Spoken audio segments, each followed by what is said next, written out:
Well, Professor Esolen, thank you so very much for being here. Well, thank you, Derek. It's great to be here.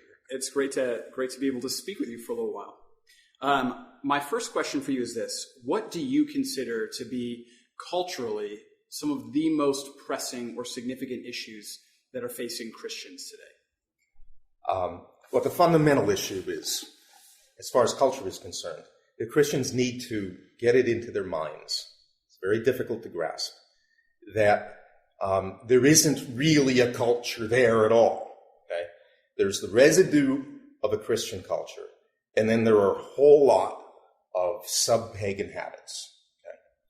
Okay? There is no real feast that everybody celebrates. The mockery of a feast that you might think of would be the Super Bowl, and I love football, or the strange secular free-for-all that is New Year's Eve in Times Square, New York. That's the best that world has to offer. That's nothing. That's a drink with a hangover afterwards. So Christians, I think, have been buffaloed. They think, oh, well, somehow we've got to maneuver ourselves so as to address this great big thing, this culture. There isn't any culture, okay? It's in ruins. And the people who have reduced it to rubble have nothing to offer. The secular liberalism, and I sort of use that word for want of another, the secularism out there has collapsed.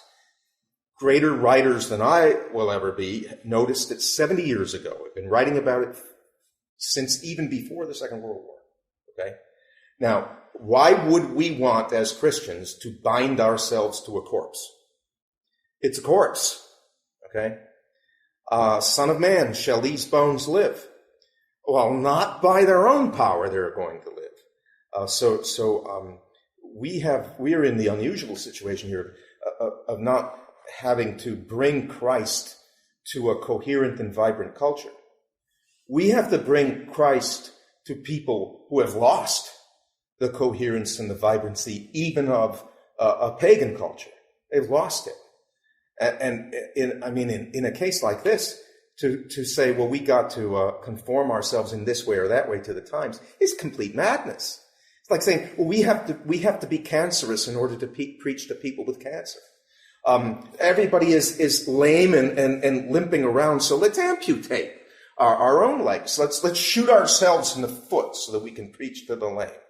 That's insane. So you would say that the biggest issue facing Christians culturally is the fact that there is no culture.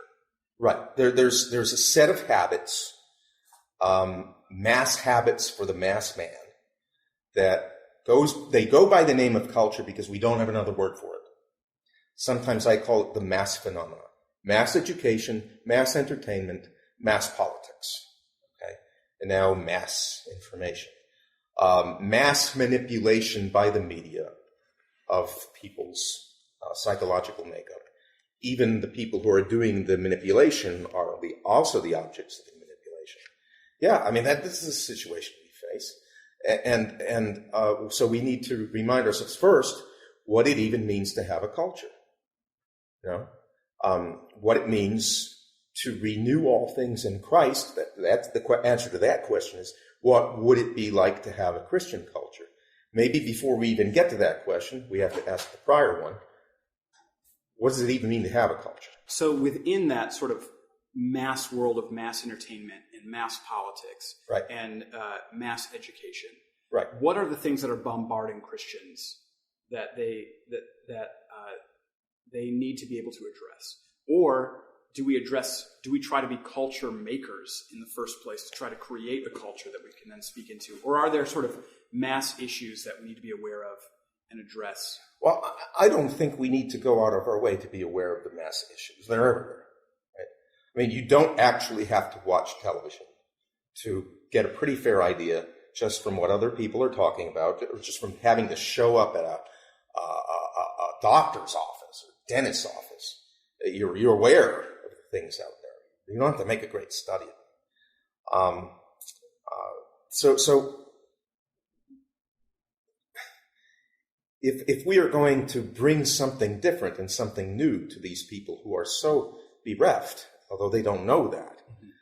We have to get our own houses in order first.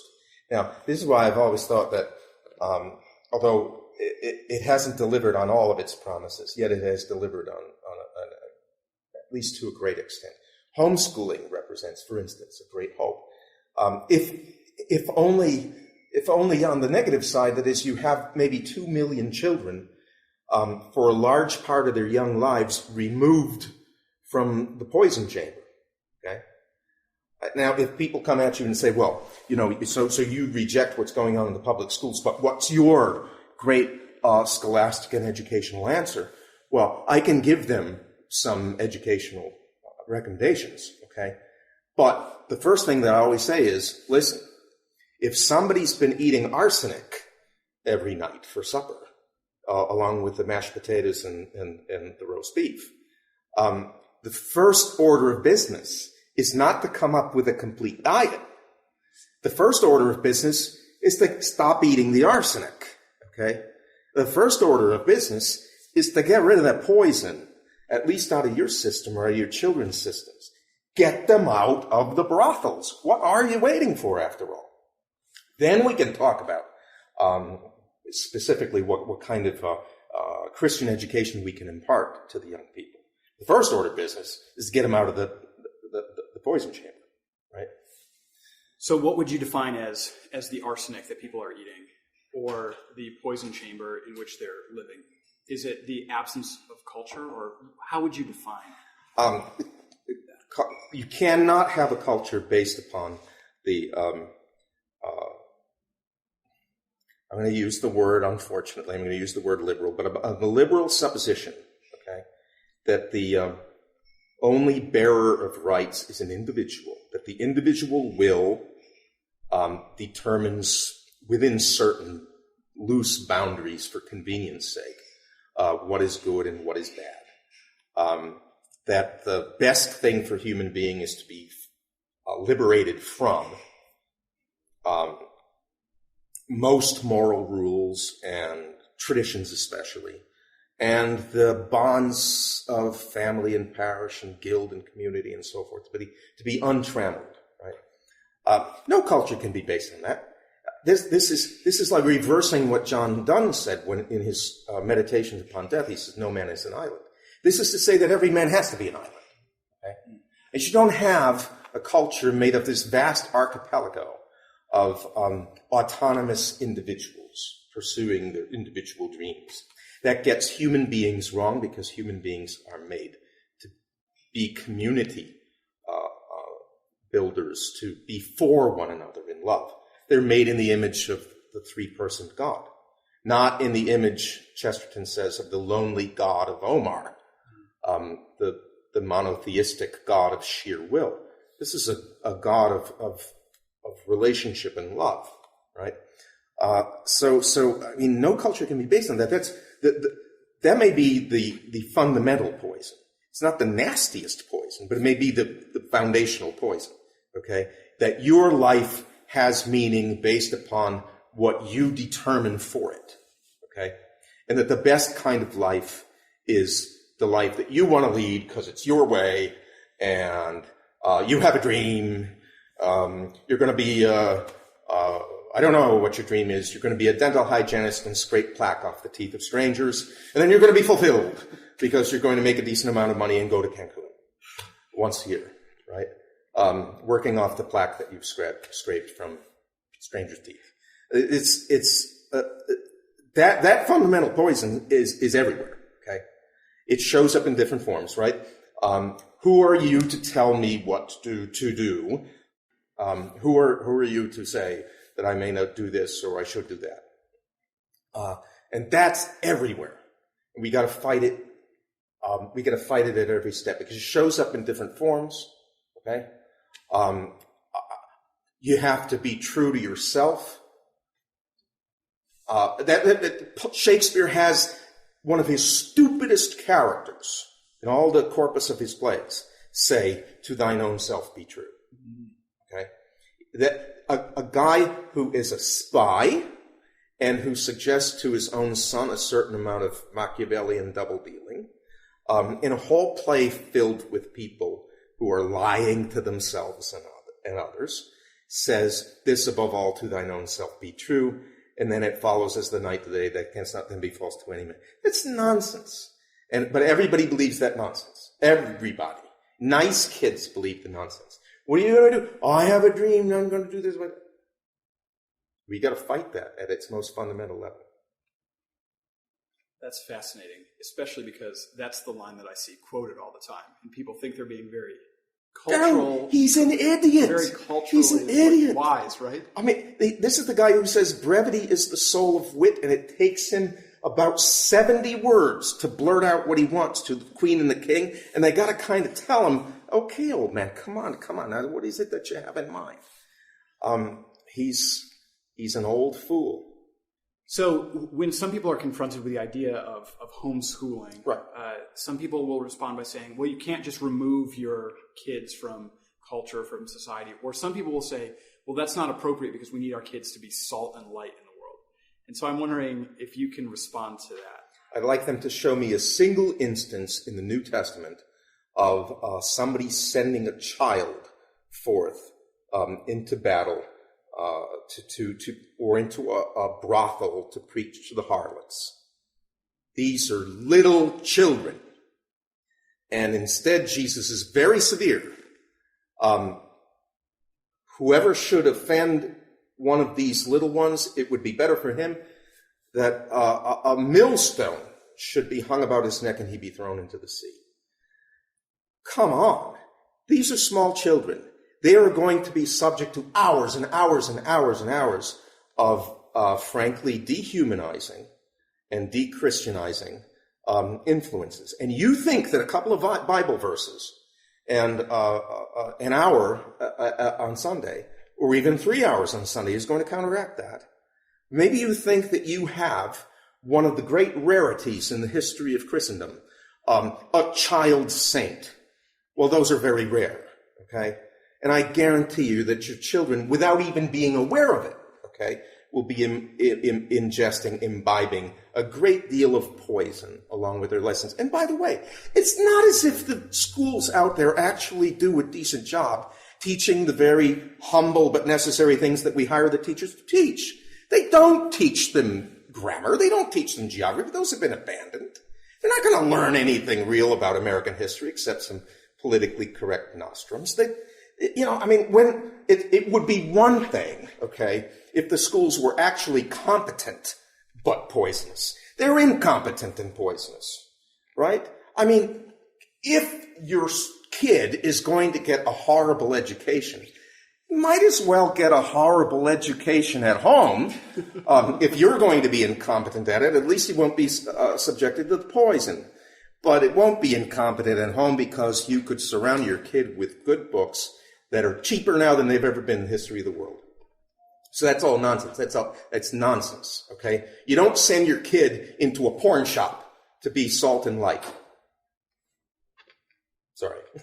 I had to put it that bluntly here. And it's because parents want to relieve themselves of responsibilities. Oh, yes, my child is going to witness.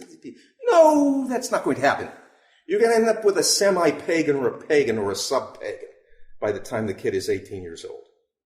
One of the things that you talked about was you likened the contemporary lack of culture, right, which is the milieu in which we're situated, yeah, as the eating of arsenic with dinner. And one of the things I'm wondering is, how can Christian leaders in particular equip those who are following after them? I'm thinking particularly Christian pastors and maybe Christian school educators. Yeah. How and what should they do to equip those who are learning from them or being taught or pastored by them to function faithfully in the world? So to recognize the poison, to avoid the poison. Let's suppose you put me in mind of the student of mine and his friend who's a genius, who are doing something called the Riverside School for Boys, Riverside Center for Boys down in southern Illinois. They understand that boys are getting a shabby deal in the schools right now. What they're trying to do is, instead of attacking the shabbiness, which is something that other people have to do, trying to give boys after school a taste of what's good and true and beautiful and healthy and boyish. And if you can acquire a taste for those things, you acquire a taste for real food. You don't want to eat cardboard laced with arsenic anymore. I've seen this happen with my students. If you acquire a taste, for instance, for the classic movies, and some of them were really fine, and they're made with a Christian ethos or made, in fact, by devout Christians. Some of them were devout Christians who were kind of crusty around the edges, like John Ford, but he was a devout Catholic. Alfred Hitchcock was a devout Catholic. Frank Capra, another devout Catholic, and George Stevens and Howard Hawks. I mean, these people were Christians. So if you acquire a taste for those movies, I mean, if you're really introduced to those movies, you find yourself unable to watch Titanic. I mean, Titanic is a colossally bad movie. It's stupid, it's overblown, it's hokey, it's filled with all the contemporary, cliches about sex. And it's just a horrible movie. And the actors can't really act. But you would only know that if you had watched A Night to Remember, for instance, the phenomenal and gripping and chilling Titanic movie from the 50s. And other such things, right? So if you've been reading Jane Austen and Robert Browning and Alfred Tennyson and Wordsworth and people, even our contemporary authors or 20th century authors who were steeped in the tradition, if you read Sigurd Undset, Flannery O'Connor, it's almost impossible for you then to read the trash that's written now. It's like having been introduced to Italian cuisine and then being asked to eat white bread with Velveeta cheese on it. Right? So a lot of the work is done by removing your kid from what's destructive or nasty or stupid. And a lot of it is actually not that hard. I mean, in some ways, our job is easier than we think because beauty is immediately attractive. And before you even think about ideology, which you should never do, but before you even think about it, you've got a beautiful painting in front of you, okay? You get used to that, and the other stuff doesn't satisfy anymore. I mean, I'll give you an example, okay? Once you are really steeped in the tradition of Christian hymnody, okay, and you have sung real hymns that are, I think, best described as biblical or theological poems for congregational singing, and you've sung hundreds and hundreds of these, right? You sung them out of the greatest English hymnal ever produced in 1940, the hymnal 1940 of the Episcopal Church. Phenomenal hymn. Then you go to the silly twaddle that is sung in most Catholic churches today, right? Tuneless, bad poetry, usually bad theology, heretical theology, narcissism, neo-pagan narcissism. Okay? So why am I singing this trash? Why am I looking at a painting of Elvis on black velvet?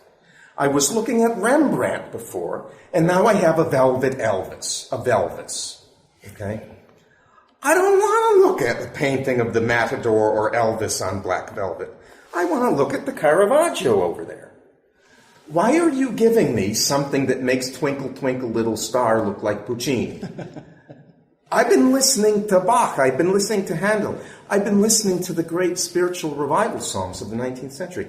I've been singing I Need Thee Every Hour, okay? Or Abide With Me.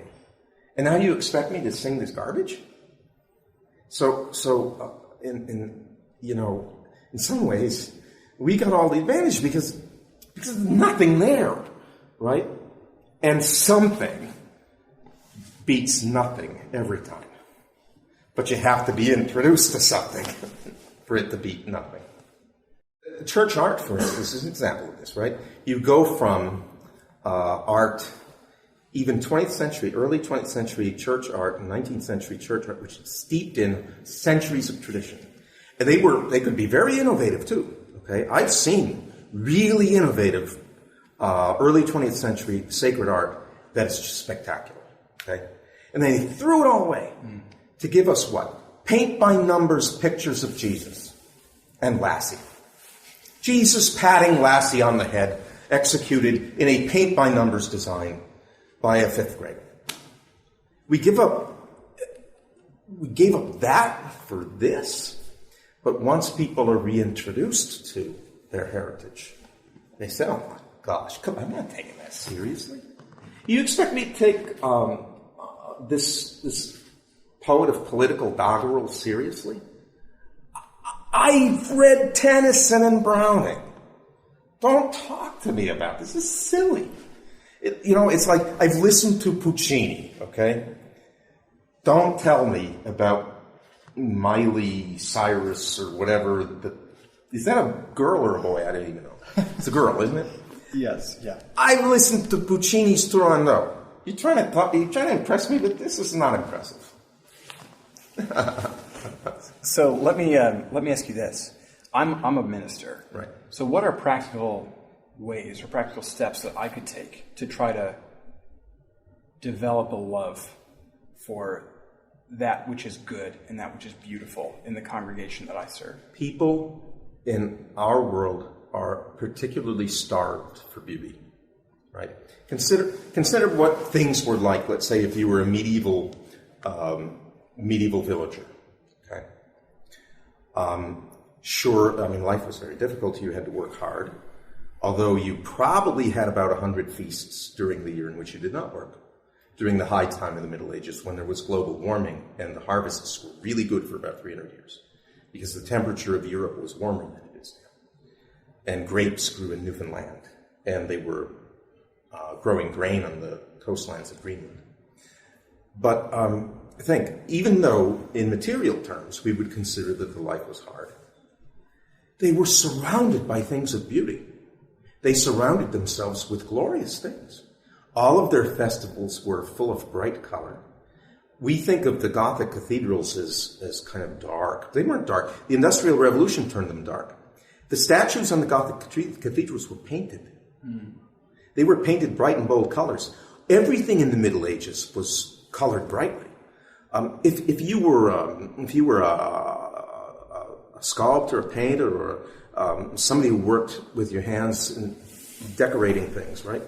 Think, you had to join a guild when you were a teenage boy, taken on as an apprentice, and then you become a journeyman, and finally you get adopted into the guild as a full member when you have produced the piece of work that would entitle you to be called a master. That is to say, a masterpiece, right? Thousands and thousands and thousands of people across Europe are producing masterpieces just to belong to a workman's guild, a craftsman's guild. There's beauty everywhere, and song everywhere. What do we have? Look at our public buildings. Look at our public roads. We have what's drab and crass and garish and ugly everywhere. So one of the first things to do, and in some places it may be very difficult because people dig their heels in, is to get back control of the music and reintroduce everybody to the great poems. And I don't mean just medieval plains. I'm the whole big tradition that was short-circuited about 50 years ago. And it's overpowering. When some people have never heard these hymns in their lives. I meet people all the time. Kids who have gone to Mass every Sunday of their lives. And if I mentioned a great hymn like Abide With Me, they've never heard that hymn. I Need Thee Every Hour, they've never heard that hymn. Some of them have never heard Praise God from whom all blessings flow. They've never heard. Praise to the Lord, the Almighty, the King of Creation. Never heard it.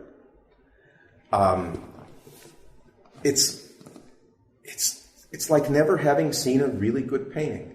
Imagine what that's like. So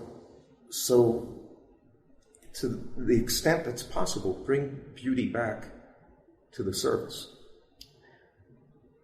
And maybe the next thing that you could do is to bring it back to the life of the parish, the life of the congregation, by building up a library of good books. Good books have never been cheaper in the history of mankind. For a couple $1,000s, you could have a library that Jefferson would have mortgaged half his estate to get.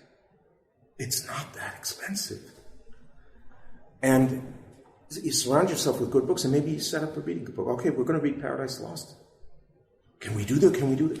Everybody did. Why can we not do what Laura Ingalls Wilder did in South Dakota? It's one of the anecdotes I always remember from those books, which I read to my daughter when she was a kid, and my wife loved.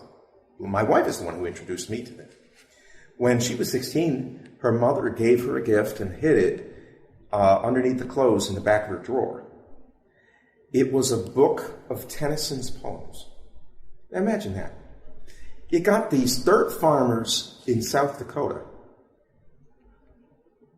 and the mother knows what Laura would want, and she buys her a collection of Tennyson's poetry. Tennyson's poetry can be had for $5-6 now. Anybody can have it. Who's reading it? I now commonly meet students who've never heard his name, right? So, the books are there. They're everywhere. They're not that expensive. Maybe a thing to do. This will be easier to do in a Protestant congregation than in a Catholic congregation, I think, because you guys do a lot of things together socially. Well, let one of them be the reading of really good literature, written by Christians. Sometimes it doesn't even have to be literature with a Christian theme. It's a recovery of what's human. I'll tell you another thing. And again, I think this would be easier for you guys to do, because Catholics can be very stubborn. Protestants can become really stubborn. Yeah, okay, that's possibly true. Maybe the grass is greener on the other side of the churchyard. Sometimes just because it's been covered in manure. Yeah, right. So I hang around. My wife and I, we visit antique stores a lot, and because I like to go for the weird books, and I buy her presents there, and she goes for furniture and other things. And so one day in a junk shop in Canada, I found, falling apart, okay, because it was heavily used, a little booklet called Community Sing book, published circa 1900. And the head note to the book says that there's nothing that joins a people together in friendship and community like song. And so, apparently, at this time, people in your little village would get together and sing. Not even the people in the churches, people get together, it's time for community sing, everybody comes and sings. And the book of songs was produced in Canada, so it has O Canada there, and the Maple Leaf Forever. And Rule Britannia, because this was in the time of the Dominion, right? And God Save the King. God Save the Queen, actually, because it was Victoria at the time, still. It has folk songs from all over the place. So Aloha Oi comes in from Hawaii, and Loch Lomond comes in from Scotland, and Annie Laurie from Scotland. Love songs, like Annie Laurie. Juanita comes in from Spain. Silly songs, like a capital ship for an ocean trip was the Walloping Window Blind. And the cook was Dutch and behaved as such, for the diet he gave the crew was a couple of tons of hot cross buns served up with sugar and glue. Some of them are silly songs, and then some of them were hymns. Okay? So, Nearer, My God, to Thee is there. Swing Low, Sweet Chariot was there. I mean, there's some high church hymns there, and then some of the spirituals, right? All songs for men only, songs for women, for mixed choirs, for children. They're all there. It's about 120 songs, right? People used to do human things. Well, Thomas Aquinas is correct when he says that grace perfects nature. There's got to be a substratum of nature to build upon. The quintessentially human. And maybe our parishes should be recovery stations for those things. Because out there is desert. Out there it's full of Walgreens and Muzak, but it's really desert. People don't get together for anything. They don't even know the name of their next door neighbor. I don't know the last name of our next door neighbor in the United States. In Canada, where we go spend the summer on our island, everybody knows everybody. They even know us, even though we're only there 3 months out of the year. When we get there, they say, welcome home. So, and again, it's like, it sounds like a difficult thing, and yet it's in other ways as easy as falling off a log, because you're just working with what human beings naturally are. Human beings naturally do want to get together in joy and festivity and mirth and sing. And boys and girls really do naturally want to admire each other. They don't naturally want to hate each other's guts. You know?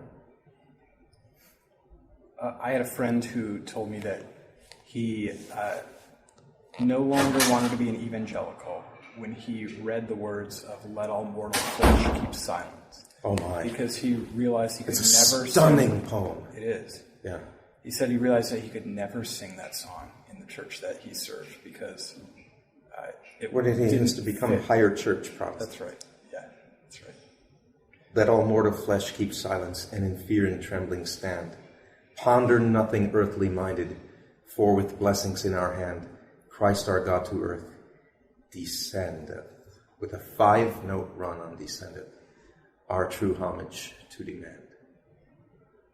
Yeah, right. And the last verse, at his feet the 6-winged seraph, cherubim with sleepless eye, veil their faces to the presence, as with ceaseless voice they cry, Alleluia, Alleluia, Alleluia, Lord Most High.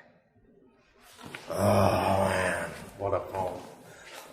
And for that, we have to sing, well, I don't know if you have the awful music in your congregation, it's Catholic awful music.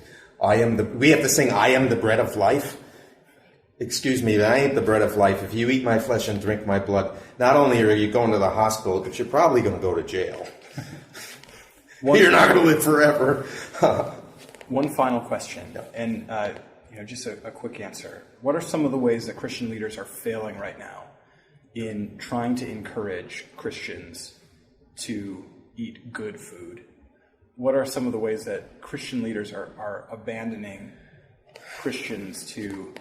I think it's two things, right? And look, we've all been compromised. We breathe the same poisonous air. It took me a long time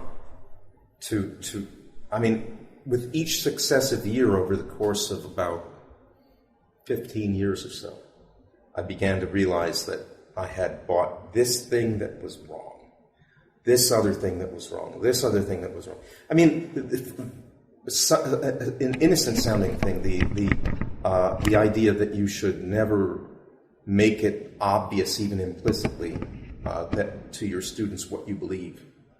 I came to see that was wrong. That was the wrong strategy for our time.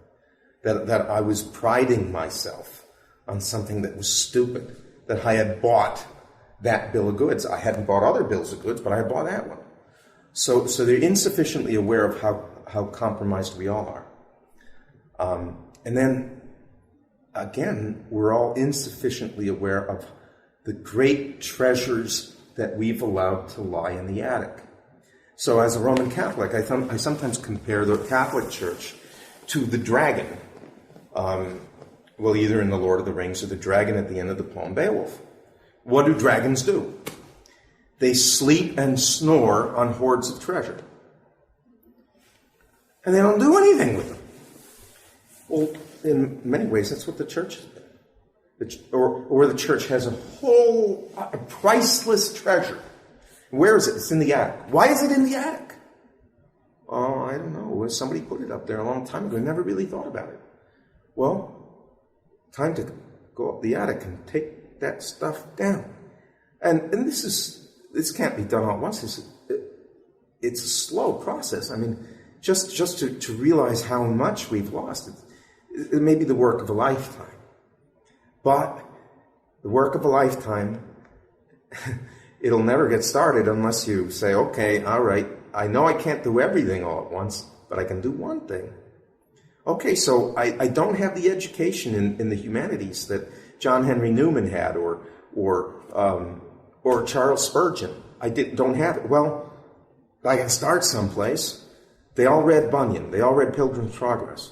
I haven't read Pilgrim's Progress.